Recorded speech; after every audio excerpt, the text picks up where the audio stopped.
Mayong adlaw kanatong tanan mga kaigsuonan. So niining taknaa sa haponon, duna ko'y kanang interbyuhon nga usa ka Romano Katoliko sa una nga karon naa na siya sa Seventh-day Adventist. So atong paminawon mga igsuon ang iyang statement kung giunsa siya sa Ginoo pagbag-o o giunsa siya pagkuha sa Ginoo dinha sa Romano Katoliko nga naa na siya karon sa Seventh-day Adventist Church. So akong tagon siya mga igsuon. Ali Brad. Okay, so mayong hapon kanimo Brad. So ako mag-interview dako sa mga karon. So sa dili pa ko mag-interview para mailan po ka sa ato ang mga viewers karon. Pangutan-on ta ka ug unsay imong pangalan, kompleto nga pangalan o taga-asa ka. Ako day si John Kenneth Generale, nagpuyo diri sa Maranding. Okay, so mangutana ko sa imong Brad ngano nga kanang nag Seventh-day Adventist man ka nga Katoliko man ka sa una, gikan pa sa imong pagkabata Katoliko gyud ka. Nya unsa pila gay edad nimo nga nahimo kang Seventh-day Adventist? Ang edad na ako sa 19 bro, or murag 20. Karon pila na edad nimo ron? 22. 22 sa ato pa magtulo pa ka katuig sa Seventh-day Adventist Church. So since nga gikan jud ka sa Romano Katoliko, dito jud ka gasimba taga Domingo, unya karon naa ka sa Seventh-day Adventist, unsa may imuhang kanang ngano nga nimalhin man ka sa Seventh-day Adventist Church, unsa may imong ikasulti ani? Sa una jud wala di nagkuan ako nga sa una gyud walay nag Bible study nako. So ako magud usa ko ka kuan nga tawo ba nga hilig bitaw nakoy kuanan nga kuan nga butang interesado, dili ko mahimutag dili bitaw nako ma-research mo to. So una na brad, nakoy nakit-an sa Facebook pa nga kaning kuan lagi nga dili pagkaon baboy, wala po ko baluan anong dili pagkaon ng baboy. So moto ako siyang research dayon, pag human nakita nako ug na-prove nako nga naa jud sa Biblia nga dili jud pagkaon ng baboy moto ako. Wala na ko ning kawog baboy moto kung kuan pagkasunod. Isa. Aside sa baboy, unsa pa gyud mo nga nahibal-an nga dili pagkaon sa Ginoo para hibalo pud atong mga viewers karon sa Facebook, sa YouTube, sa Instagram ug sa TikTok aron mahibalo pud sila og unsa basig makaingon sila ba nga baboy ray gibawal sa Ginoo. So mas gwapo tong ato yung specific kung unsa ang gipambawal sa Ginoo nga naa sa Biblia para mahibalo gyud ang kanang mga tao. Kay basig makaingon sila nga ay baboy ra man bawal kaya ra na siya. So ato ang kanang palibog specific brad sa mga nahibal-an nimo nga dili pagkaon sa Ginoo nga naa sa Biblia. Sa nahibal-an ako sa diri sa yuta ang kanadyo ay dili pagkaon sa tawo, kanadyo kuan kanang dili buak ang tiil o wala nagapangausap. Dayon sa isda kay kanang kuan kanang naay himbis og naay kapay. Wala akong kanang baboy di sa yuta dili na siya pagkaon ingon ng sa isda. Ang dili pagkaon sa isda kanang wala himbis ug wala kapay mo dili pagkaon sa mga isda. Kaya na mga limango, mga usayan o unsa pa na dira nga wala himbis og kuan bisabag naay himbis nya wala siya kapay dili pa sa pwede kinahanglan nga magsabay gyud na. Moto ko nakita brad nga to nga ay bawal po sa nakita po nako nga na research po nako nga kuan pagmukaon buganing mga pagkauna dili jud maayo sa lawas, makadaot jud nakita nako nga sa kumaayo ang Ginoo ba moto. Aside sa makadaot siya sa lawas kana nga mga pagkaon, dili gid pud siya ipakaon sa Ginoo nya doon na po silot sa Ginoo.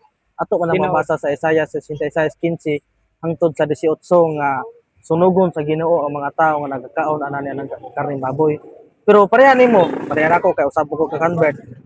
Ako sa una, ikaw nakakaon jud ka sa karning baboy ug ako nakakaon jud ko. Wala pa mong balog pero sa diha nga muundang ka sa pagkaon sa karning baboy, dili nakasunugon sa Ginoo kani undang naman ka. Kay basig makaingon atong mga viewers ba nga patay nakakaon og karning baboy basig sunugon jud ko ani. Dili masunog ang nagkaon sa karning baboy nga ning undang. Pero mo padayon mo sa pagkaon mato pamatay ka antos sa pagbalik sa Ginoo, sige ra gyapon kagkaon sa karning baboy, sunog jud ka. Mo may giyon sa Biblia. Pero kung muundang ka sa pagkaon sa karning baboy kay nakahibalo ka nga bawal ug makadaot sa lawas, dili man siya ingon nga mana ug nadaot pa na imong lawas sige migka og karne baboy patay ron ta meron. Dili siya sili nga muhalang dayon. Unay giinaingon sa istorya nga dili siya sili nga muhalang dayon pero duna siya kanang hinahinay patay imong lawas. Unya timto biya ning atong kuan atong lawas sa Ginoo. Unang Korinto 3:16 hangtod sa 17 ang atong lawas templo sa Ginoo. Ug ang muguba sa templo sa atong lawas kay gisudlan natong mga pagkaon nga makadaot, mga bawal, laglagon po sa Ginoo. Unya kanang pulong nga laglag dili gud siya malawas. So mo na imong mga nahibal-an nga dili pagkaon pre nang iro, iring, kanang kuan, kanang kabayo, dili na siya pagkaon sa Ginoo. Pero imo man ang nahibal-an karon mo na no imong gi-share nga kuan ipadayon brad. Usa pud sa ko na kuan na tingala pud ko. Kita pud man ako dito nga ang tinuod nga pagsimba day or ang adlaw sa Ginoo mao man jud ang Sabado mo to. Tingala na bugo nga ako na ba siyang research ito na kita pud nako nga subay pud sa Biblia nga Sabado gyud mo to ni sunod pud ko kay lusot ko. Kung sa roman ta tawo roman ta nga dili ta mo kuan sa atong naghimo sa to. Tao ra gani ta. Kinalan nga mosunod gyud ta kay ang Ginoo gani nga siya mo nagsugo na sunod gani. Pabasa biya nato na sa Genesis 2:1 hangtod sa 3 nga ang Ginoo nagpahulay sa ikapitong adlaw. Pero kung imo biya yung una-unaon, dili biya kapuyon ang Ginoo. Pero nagpahulay siya kay gusto niya nga huna-hunaon sa mga tao nga kanang mismo gani ang Ginoo nga nagsugo na tuman gani usa pa nga tao ra. Butuman gyud ta kay ang Ginoo ni tuman man. Unya na sa Hebreo 4:9 hangtod sa 11 nga kung unsa ang pagpahulay sa Ginoo mao pod ang atoa. Unya kay pahulay ang Ginoo ikapitong adlaw sa semana Sabado man di mao pod atoa. Unya usa pa pod ang atong gisunod karon gitawag man tag Christian. So meaning sa Christian is followers ni Jesus Christ, Kristiyano. So kung usa ka Kristiyano mosunod ka kang Jesus Christ. Karon kay ang batasan ni Ginoong Hesus sa naa pa sa diri sa yuta iyang adlaw sa pagsimba Lucas 4:16 matag adlaw Sabado naagyud siya sa simbahan magsimba siya. Unya si Ginoong Hesus wala po tay mabasa sa Biblia nga nagkaon og karneng baboy ug mga uban pa nga mga drumtanan mo na ang atong gisunod. Gisunod nato sa Seventh-day Adventist Church. Mo nay nakanindot dire nga naa na ka dire kay nagsunod gyud sa kasuguan sa Ginoo. Aside pa sa unsa pa imong magsulti bad?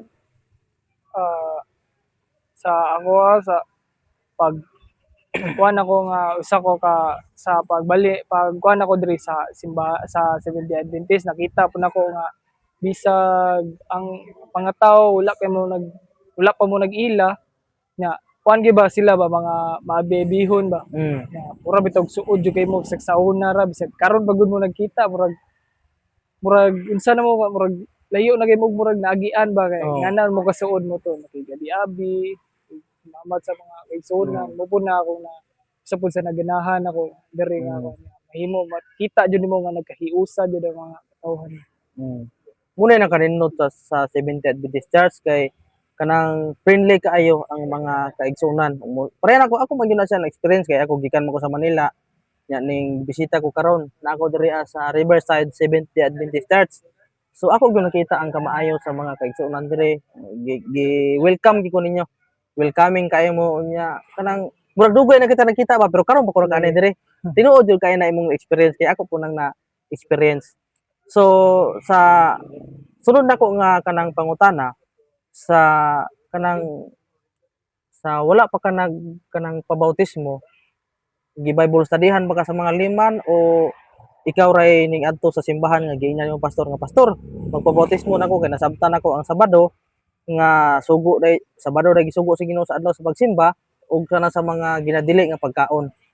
So unsa may imong nagpabautismo ba ka nga wala ka agig Bible study o giagi pa jud kag Bible study sa mga liman?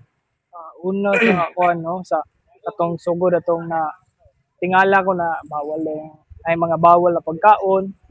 Ayo na adlaw sa Ginoo. Then na may kuan nga panahon na kabalo nako wala nako nagkaog baboy din. Nauna ra nako ato nga taga Sabado wala po kabalo nga na day Seventh-day Adventist ato. Nga pagkuan ako nga di nigkakuan di lang ko mo trabaho sa Sabado dayon. Di lang ko mo kaog baboy din. Paway lang ko kuan mga sa Sabado tibok adlaw pahuway lang ko una akong nauna sa abot man ang panahon niya ato ko Davao trabaho ko dito and ako nakita na isa ka kuan wala ko kabalo nga 70 Adventist video siya Mm. ito na tingala ko nga ganahan ko siya kay hilig ko siya kaning mag-share sa mga about Hilig sa siya sa Bible Biblia. ba to napugoy mga pangutana to sa kuan di pa to wa pa ko kabalo nga 70 Adventist ito siya